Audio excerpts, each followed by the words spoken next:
My name is Gaurav, and my group is presenting Danielson versus Seattle Children's Hospital. Our group members are Isis, Sanjana, Jasmine, and me. Our case summary is Dr. Benjamin Danielson filed a lawsuit after years of voicing his concerns about racism, including racial slurs and biased Code Purple security calls, which hospital administration disregarded in 2024. A King County jury awarded Doctor Danson about $21 million after finding the hospital had violated the Washington Law Against Discrimination, which is called WL80, by fostering a hostile work environment. This demonstrated the moral and legal obligation of healthcare organizations to address systemic racism.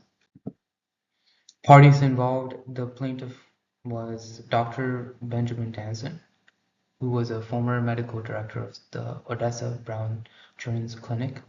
The defendant were Seattle Children's Hospital, a Washington nonprofit that owns and operates OBCC.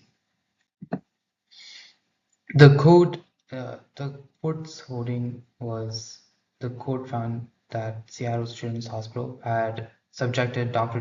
Benjamin Danson to a racial hostile work environment in violation of the Washington Law Against Discrimination, WL80, RCW 49.16. The jury concluded that SCH used discriminatory policies like Code Purple disproportionately against families of color, tolerated racial epithets, and neglected to address systemic racism. As a result, the court awarded Dr. Danson about $21 million in damages. The stakeholders involved, the primary ones were Dr. Benjamin Danson. He was the primary plaintiff, whose professional reputation and emotional health were harmed due to the neglect of the officers at SCH. The Black patients, families, and employees who were directly affected by harmful culture of bias and discrimination in treatment and staffing. The leadership at Seattle Children's Hospital were accused of perpetuating or ignoring systemic inequity as a large public entity that assists many families of color.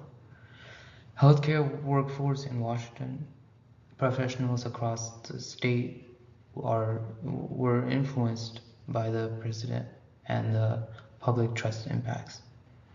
Secondaries impact for lawmakers and advocates. This case impacts how anti-discrimination statutes are interpreted and enforced statewide.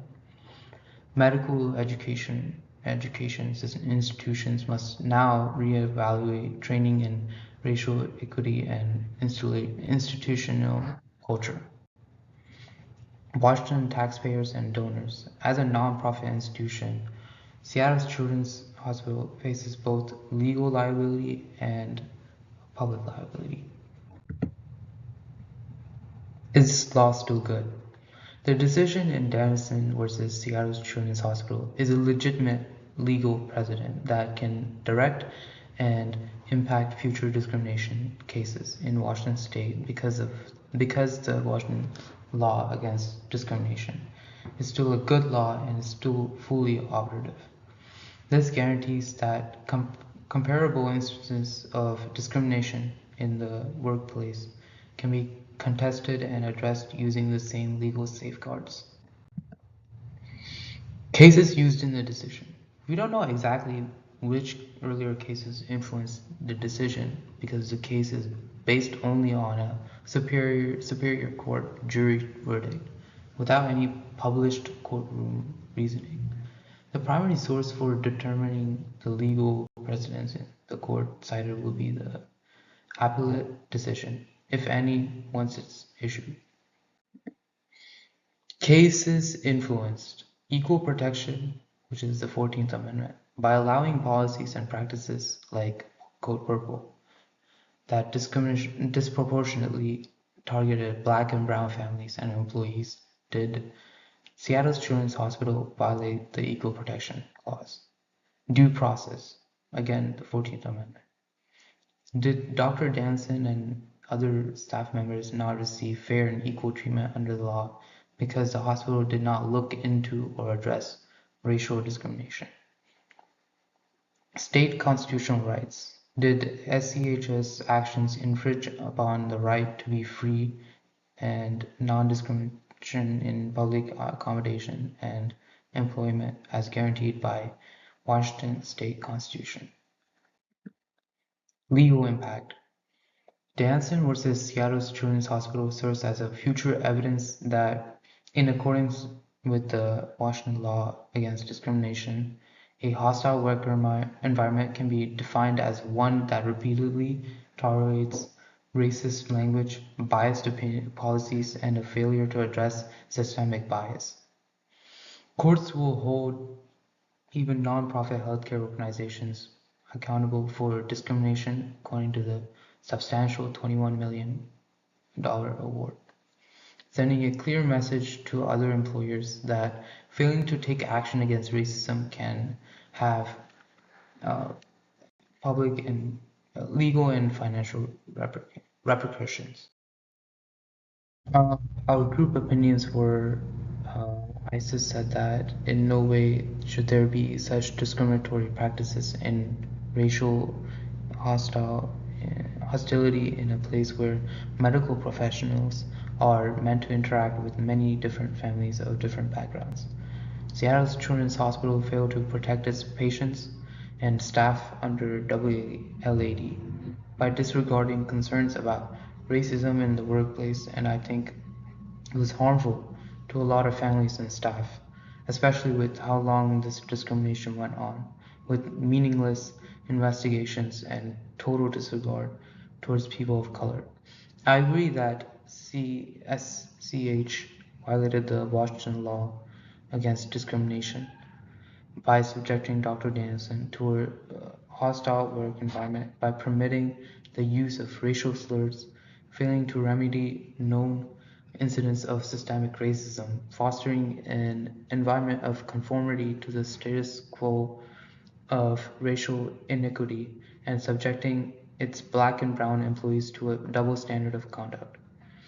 And while I think awarding Dr. Danielson $21 million is fair, a lot of what he has gone through, as well as many others could have gone through, may not be easily fixed in monetary terms because of the way that Dr. Danielson has been treated and the way officers at SCH have dismissed his concerns about racial discrimination. I can only imagine how normalized being dismissive and hostile towards POC is at this institution. Sanjana also said that I agree with jury's verdict in favor of Dr. Danson. At Seattle Children's Hospital, he spent years trying to raise awareness of racism, but the administration disregarded it. No one, especially someone who's trying to protect patients and employees, should have to deal with a hostile work environment. The $21 million payout demonstrates the extent of the harm caused by the hospital's actions, which violated the Washington law against discrimination. I hope this case encourages hospitals to address racism more effectively and implement long-term reforms. Jasmine said that I fully agree with the jury's decisions because the Seattle Children's Hospital allowed racial discrimination to take place even after concerns were repeatedly voiced.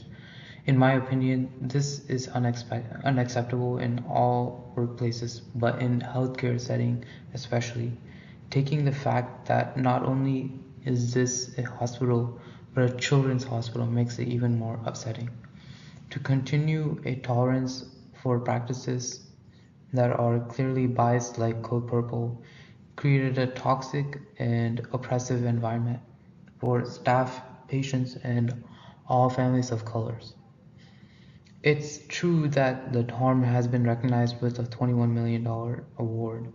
However, this case should serve as a reminder to all companies and workplaces to be sure that there is no discrimination of any person going on and to dismantle any racism immediately instead of purposefully ignoring it in hopes of avoiding it.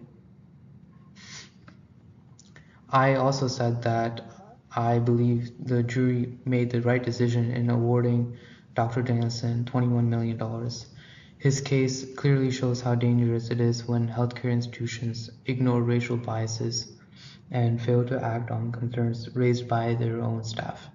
Seattle Children's Hospital had multiple opportunities to address the discrimination Dr. Danielson and others were experiencing, but instead allowed it to continue unchecked for years. The use of code purple against black and brown families and the failure to hold people accountable for racial slurs shows a pattern of systemic racism that should never be tolerated, especially in a place meant to care for children and families. The legal outcome sends a strong message that this kind of discrimination has serious consequences, and I hope it leads to a real change in hospital culture and policies moving forward.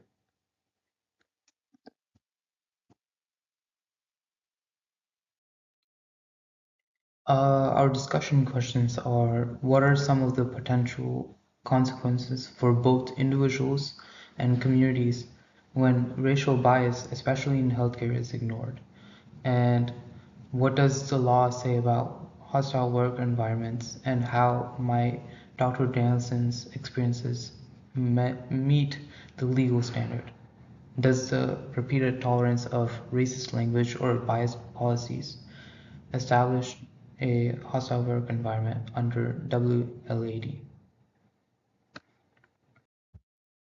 In conclusion, the Danielson versus Seattle Children's Hospital case demonstrates the grave consequences that result from ignoring racial bias in healthcare. Dr. Danielson, other staff members, and the families they assisted were all impacted. The $21 million award makes it abundantly evident that the Washington law against discrimination will not tolerate hostile work environments or discrimination. This case serves as a reminder that hospitals need to do their part to combat and establish a welcoming environment for both employees and patients.